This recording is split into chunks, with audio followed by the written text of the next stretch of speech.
Hello, I'm Ushcho, and welcome to Let's H. Today we've got another review, but first I'd like to point you to the blurb if you haven't already looked. Click on the read more and check out some of the links. There's a lot of fun things to see, a lot of fun things to do. If you like what I do, follow me on social media, subscribe to my channel here, and that'll really help me to bring you more quality content.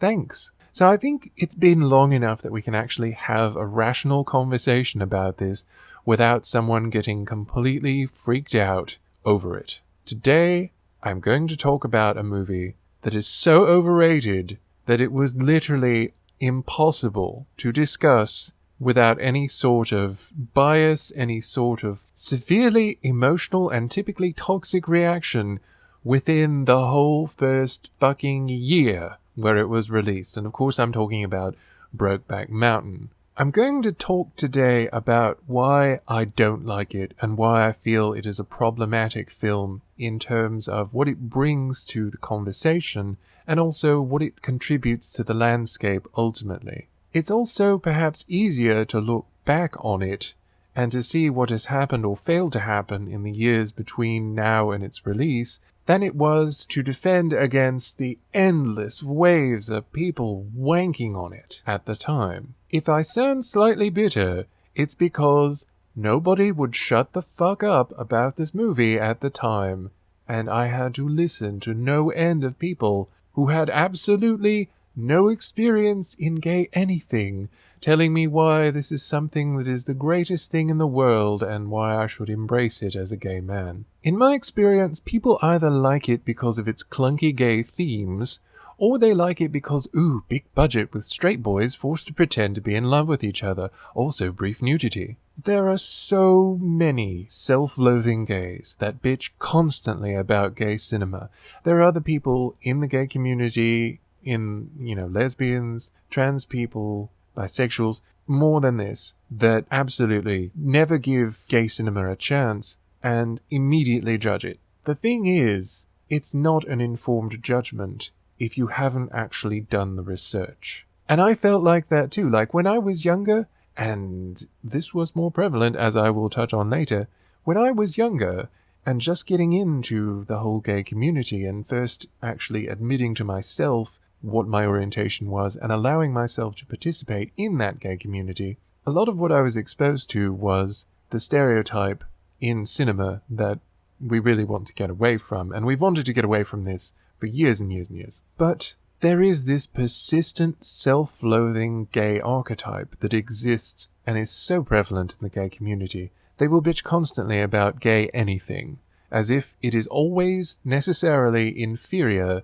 to anything mainstream. Really, these are the kind of people that just want a pat on the head from straight boys. They want a pat on the head from the mainstream, to be regarded as something good and acceptable and quote-unquote normal. If you're listening to this, you probably know how problematic an attitude that is. The thing is, they like exactly the same things they complain about, as long as it's guys that they think are straight doing it. That's really gross and stupid, and it's insulting to both straight guys and gay guys. For one, it's really not relevant what the orientation of an actor is, as to how he plays a role. What is relevant is his acting ability. I do think it's noteworthy that a lot of gay productions will use gay crew, gay cast, gay community as much as they can. That's a good thing, because there is a huge double standard. It's often thought that it's totally okay for an actor that identifies as straight or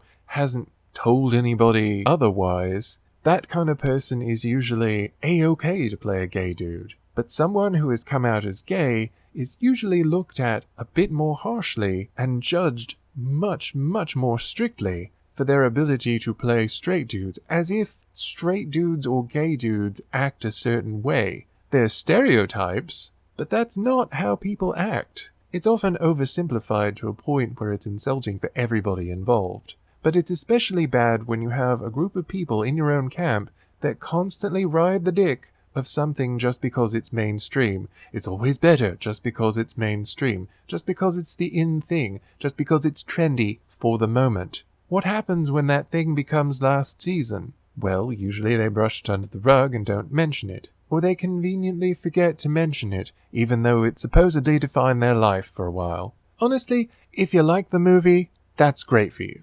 Hopefully it motivated you to watch real gay cinema and find out more about the people and the culture rather than just using it to turn a profit. If this movie is on your top 10 list, well, we all like what we like. I've got guilty pleasures, you've got guilty pleasures. I tend to be very honest with what I enjoy, and I will lay out the reasons for liking something, but I don't delude myself into thinking that something is a great work of cinema just because I enjoy it. If it succeeds in doing what it sets out to do, which for most film is entertainment, then I can view it very highly and rate it very highly, because to me, it has done what it set out to do. However, when you start to analyze film on other levels, that's when it starts to become a stricter scale. And when a film doesn't entertain me, that's one thing. When a film doesn't entertain me but also offends my sensibilities, that takes it into another dimension entirely. One thing I would like to address, though, is that while I think that it's perfectly understandable that plenty of people could latch on to Brokeback Mountain, especially if it's their first real exposure to homosexuality or gay characters in any way, something that incorporates gay characters or things that are believed to be appealing to gay people,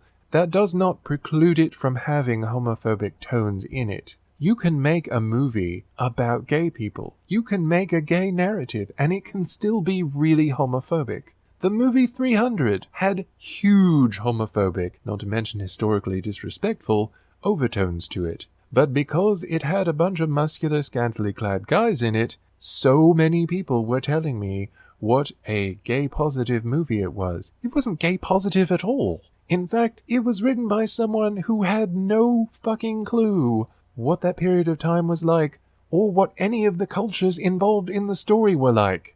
I have seen Superman comics from the 1950s more culturally sensitive and accurate, furthermore, about all of the topics. Seriously, there is no hope for you if you thought 300 was a gay-positive movie. You get nothing. Good day, sir.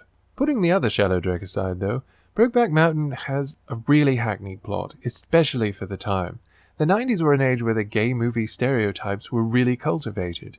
Someone always shows their dick, and someone always dies. By 1997, the stereotypes had become tired, and even when mainstream cinema finally embraced gay themes, they wisely tended to avoid the usual ones, assuming, and rightly, that a lot of the audiences inclined to see their films had already experienced these things ad nauseum, which was true. When they made the iconic film To Wong Foo, Thanks for Everything, Love Julie Newmar in 1995 and In and Out in 1997, they were refreshing because they avoided those same stereotypes in film that a lot of people assume gay film still has today. And to be fair, there are certain films that do include those stereotypical elements. However, gay cinema as a whole has come a long way in and of itself as a genre, when really it's not accurate to distill it down to a genre of things that would only interest a gay person. There are so many characters who are not heterosexual that are included in other genres of film.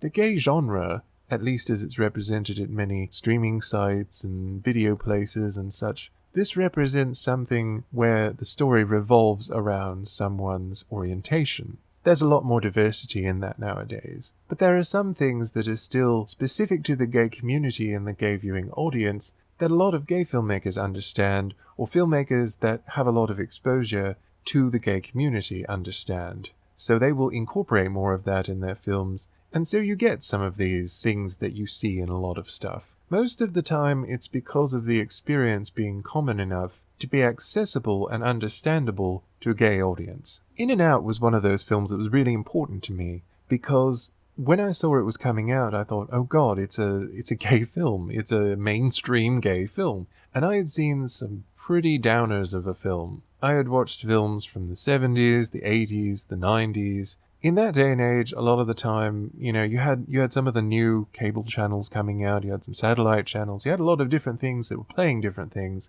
And, of course, when you're a teenager, you're looking for stuff that's a little bit sexy too, and gay movies are pretty much a sure bet for at least, as I said, someone always gets their dick out. There's always something sexy going on at one point of the film. And people, to be fair, sometimes people are right when they say that can be the only reason to watch some of these films. Sometimes the only reason why they put in full frontal is because otherwise nobody would watch the film. And there are plenty of films that are bad enough for that to be true. But there are some great films out there that do have frontal nudity, but they didn't put it in because they thought they'd need viewers. They put it in because they're just not scared of frontal nudity. So don't be quick to judge. In any case, I went to see In and Out with my parents. We used to go to movies together when my parents were still together. We used to go out to movies on the weekends sometimes. So we went to see In and Out. And as awkward as that experience was, since I wasn't out to them at the time, it actually wasn't that awkward. It actually made things feel a little bit better. Because here was a movie that wasn't afraid to say, hey, this dude's gay, and he's been a long time realizing it. He's got himself into this situation that a lot of people actually get themselves into. Like, there are a lot of people that, because of social pressures, have to either pretend to be heterosexual or convince themselves they are. Some people get married, some people have children, and there are a lot of people that it takes much longer in life to realize, hey, I'm gay and it's okay. I thought it was amazing that the film with Joan Cusack and Kevin Kline, they did a great job. I haven't seen the movie in years, but I still have a soft space in my heart for it because it was one of the first films that I saw that wasn't trying to turn a profit off of someone suffering, especially a gay person suffering. It was one of a few films of its time that actually said, hey, you can actually be gay, be happy, and have people stand behind you for being who you are. To Wong Fu was another film that was very important because overall it was a comedy, but it was also a human drama. Gay culture is not the same as mainstream culture. Gay culture is a subculture, and you can't really assume that anything, much less everything, is the same way in gay culture. And it's not even trying to homogenize people that share a certain orientation down to a singular culture. They don't all want the same thing. Every gay person is very different, but gay culture overall has a distinct quality, and in the 50s, the 40s, 50s, and the 60s, there was a lot of sentiment of, if we don't get treated like human beings and we're not going to be treated fairly, we will exist separately, even if we exist in the same world. We'll interact in the same world, we'll interact in common spaces, but we will have our own spaces. We will have our own lives, and we will have our own culture. And I feel that that's not a bad thing, even with movement towards equality, and we still have very far to go. There is a need for distinctive culture. There is a need for that not to be subsumed and assimilated. Gay representation in film is good, though, because more and more gay culture and mainstream culture are interacting. And really, the thought of mainstream is much more splintered than it ever was, thanks in large part to the advent of the internet. People are less afraid to be themselves, even if only online, and so there's a huge amount of interaction between people who have never been exposed to a certain subculture before and people who are suddenly a big part of that subculture. People are no longer quite so isolated as they once were. When I was much younger, the internet wasn't even a thing, so a lot of the time I felt isolated. The only times I really had to interact with people that I knew had at least one thing in common with me was on the weekends when I would go down to the gay ghetto, or the gayborhood as some people call it, and interact with the people there. Gay representation in film may be very positive in terms of helping people to get used to the fact that gays are everywhere. They will have interaction with someone who is not heterosexual at least once in their life, most likely. It also humanizes gays. It shows other people that, yeah, they do have lives. They have ups and downs. They have triumphs and tragedies. They have love. They have hate. They have all the things in between. It can also educate about gay culture. And while nothing should be the entire conversation, especially a film, it can start a conversation that's up to you to continue in your research and in looking into the facts of the matter. However, it may not always be good. Normatizing gay culture may not be a good thing, because there are plenty of gay people out there that don't want to be normatized. They don't want to be a part of mainstream culture. There's that double standard I mentioned before, and currently we're just not far enough along for that not to be an issue. Gay-focused productions often support their own, so keeping that distinct is something that can tend to help people that otherwise have a lot of trouble being out and being able to make a living. And before you say, oh, well, can't they just not be out? That's not an option for a lot of people, especially in entertainment. And to be honest, nobody should have to be out if they don't want to be. And nobody should have to not be out if they don't want to be. It has been said that if a straight audience enjoys a gay movie, it's a failure. I don't agree, but some people do feel that way. I feel like if it makes the characters accessible and understandable even by a non-gay audience or an audience that isn't participating in gay culture, then it can be a success. It's just like when you have a superhero story, most of the audience probably isn't able to lift a mountain on their own and doesn't gallivant around in a colourful costume. That doesn't mean they can't understand the characters or their circumstances. So, while I don't think that's necessarily true, if a straight audience can enjoy a gay movie, it's a failure, I do think that film can be used better than it's currently being used. And it doesn't have to compromise the distinctiveness of gay culture in order to make it accessible for people that aren't strictly a part of it. To tie it back into our point, something like To Wong Foo was especially important because while it did gloss over a few things, it kept so much in it, and, like the film Priscilla, Queen of the Desert, cast very well-known, thought of as masculine archetype actors in roles that were, in the film, very feminine. A lot of the sentiment at the time, which I have resented for many years, was that gays could be dancing monkeys but not have actual rights like real people. It's taken upwards of 20 years to get any real progress, and we thought that we were doing so well at the time. But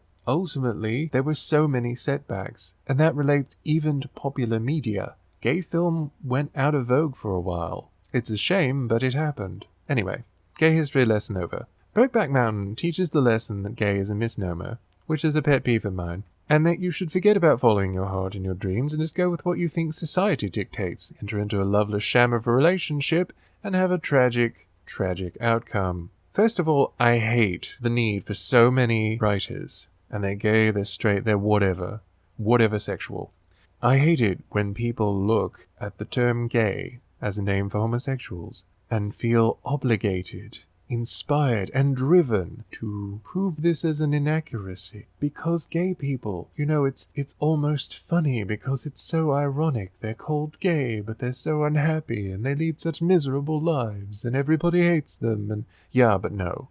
I'm not going to say we all live miserable lives. I'm also not going to say we all live perfect lives or we're happy all the time. I suffer from serious crippling depression at times. This world has a long way to go before I'm going to feel anything but a second-class citizen. But you know what? I don't want to see a film that tries to pound that perceived truth home by trying to prove gay as a misnomer. Every character who is gay should not always be miserable. Every character who is gay should not always be discriminated against, or beaten down, or abused, or told they can't be gay, or discriminated against in some ridiculously dramatic way. All these things that come together, they are so common that they are not tropes but stereotypes. There are plenty of gay people who never face that kind of discrimination. There are plenty of gay people who are perfectly happy in life. There are people in and out of the closet that have a completely different experience than anything you might assume they have. Stop writing people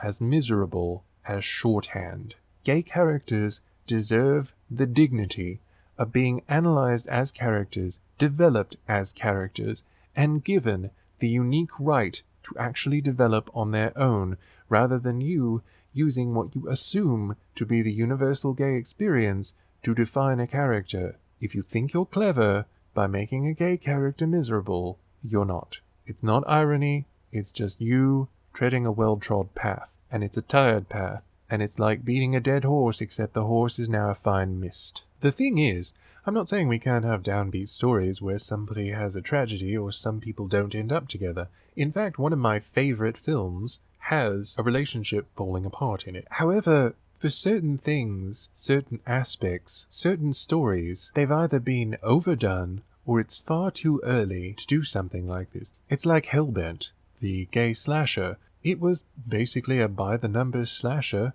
but it really felt very uncomfortable. Very uncomfortable. because we are still dealing with hate crimes, and it's not isolated incidents either. This is very uncomfortable. This is not something that is necessarily helpful either. It doesn't speak to the universal experience because there is no universal experience. Everybody is different. Everybody has a different story. However, it would be a lot better to avoid certain topics that have been overdone literally to death and focus on things that can build up more intercommunity relations instead of going boo-hoo, look at how sad and miserable they are. Pity is something that can help, but overall, I would rather share a laugh with someone. I would rather share a meaningful moment with someone.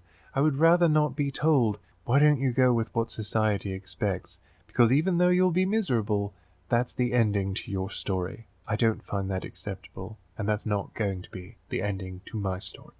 Brokeback Mountain didn't actually make any strides in terms of positive representation. Instead, it took the place of something that could have made a difference. It just became a decidedly unfunny joke, used to belittle anything good about the movie and maintain homophobic attitudes. Whereas To Wong Foo was an iconic cinema event that people remembered for years and decades afterwards for what it was, for what it presented, for the story it told. Brokeback Mountain is basically summed up in, I sure wish I could quit you. It became a handy joke to quickly deflect anything uncomfortably homoerotic or gay-seeming in a time where gay was being tried to be promoted as an insult. Fortunately, we're getting away from that period now, but I'd just like to remind you that that whole thing about that's so gay being, supposed to equate with that's so stupid or that's so lacking or whatever, that was a homophobic effort. That was started off by homophobic people in an effort to try and redefine the word. And in some limited way, they had some success. Now, thankfully, there was a backlash and the tide turned, and you'd have to be an idiot if you used that word like that today, but I'd like to remind you that it all happened. And pretty much everybody that used it ever was complicit in it. Things like, I sure wish I could quit you, don't help. They didn't help. They made the thing worse. In a way, it's more insidious than something like 300 because, while it may have been well-intentioned, which I don't for a minute believe it was very ill-considered in terms of what message the movie did convey. On one hand, you have something like To Wong Foo, which has a very positive message that doesn't relegate its main characters to being effete weaklings who are always ineffectual and can't stand up to a threat. In fact, it bucks that expectation and makes them not only strong characters in personality, but also physically strong characters, which may be an oversimplification, but was sorely needed, especially in a film about drag queens, when often the stereotype with gay people is basically women in men's bodies, which is absolutely not what gay men are. And also, not to say that every drag queen is gay. A more positive film would have been a much better choice. Instead of something not only handled as a tragedy, but a tragedy where the supposedly important main gay couple never actually get together, and in fact the one that survives end up in an extremely unhealthy and dysfunctional straight relationship where nobody is happy. How does this do anything for anyone, anywhere? This is not a healthy message to give. And yeah, not every movie has a message, not every story has a point. However, they certainly seem to be happy to rest on their laurels and claim that they were trying to give a message, now didn't they? So you don't get to have your cake and eat it too. You don't get to claim that you had a message and then pass it off as, oh, well, it doesn't have to have a message. No, it had a message. It was a negative message. It was a bad message. It was an unwise message that was overall not considered well. And there was no mind to the gay community. There was no mind of furthering any kind of equality. This was just an exploitation film. Period. Pure and simple. Annie Proulx is a douche, too, to fans who think other than her great message and write anything or even imply that the two leads should be together because it, quote-unquote, misses the point of a hack job that basically aped a gay storytelling motif that had become hackneyed and embarrassing long before she wrote her story. To bring up Wong Foo again, it's a great example of a gay-oriented film that didn't play it too safe. There were some minor glossings over of some things, but nonetheless appealed to huge audiences and made a massive positive impression without throwing away any and every tie to gay culture. Before really the 90s, aside from a few special exceptions, gay characters in cinema and subplots tended to be either crazy, since homosexuality was officially considered to be a mental problem as late as the 70s, or woman in a man's body, or on the off chance they were actually allowed to have lives and personalities, they didn't get to have relationships and never showed intimacy. Song of the Loon, however, which was a similarly themed story and uses a similar motif and setting, has a more engaging story, stronger characters, and more interesting relationships overall, and was published in 1966, with a film adaptation in 1970. It's one of a number of stories that are not only better than Brokeback Mountain, but predated it by decades. Brokeback Mountain was written in 1997 and made into a film in 2005. Let that sink in a bit. I know I've been a bit all over the board today, but I wanted to educate you in some things that you may not have known, and tell you some things that may make you consider this film and this story in a slightly different way. I don't think anybody involved with the production was well-intentioned. I don't. I think it was a terrible cash-in that was far from harmless. At best, it didn't advance anything. But I think more likely it was something used to exploit audiences that would latch on to it thinking that it would be something positive. Overall, it was a big nothing. I agree that things like Will and Grace are helpful in people getting used to the idea that yes, gay people exist and are part of the real world. I wish we didn't have to educate people in how to adult, but here we are. Entertainment is one of those ways that education takes place, especially with regards to diversity. Representation is crucial. However, Brokeback Mountain is not a good example of representation, and instead it comes off as a very anti-gay message in a bleak, depressing, and overall poorly done film that brought nothing new to any gay story. It was a plodding, dull retread of countless other stories trying to prove that gay is the wrong word for homosexuals, because of course they always live miserable lives and are treated like shit. How inspirational. Thank you, Annie Proulx and Ang Lee, for gliding down the well-trod path and throwing any actual gay creators, productions, and stories under a bus for your ill-deserved gain. Or as my friend Chris would say, eat an entire bag of dicks.